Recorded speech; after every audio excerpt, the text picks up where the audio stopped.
نبی اکرم صلی اللہ علیہ وسلم کا فرمان عالی شان ہے کہ مسلمان وہ ہے جس نے اپنی زبان اور اپنے ہاتھ سے دوسرے مسلمانوں کو محفوظ رکھا۔ اس حدیث مبارک کو اگر ہم اپنی زندگیوں پر نافذ کر لیں، اس پر 100% عمل شروع کر دیں، تو اندازہ کریں کہ معاشرے میں کتنا امن و سکون ہو، ہر طرف آرام ہو، کہیں حسد نہ ہو، رقابت نہ ہو، کہیں مار دھار نہ ہو، کہیں دشمنی نہ ہو۔ آج ہمارے مسائل کی وجہ یہی ہے کہ ہم بھٹک چکے ہیں۔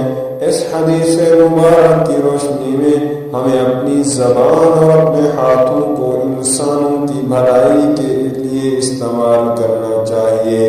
یہ حدیث مبارک ہمیں تحمل مزاجی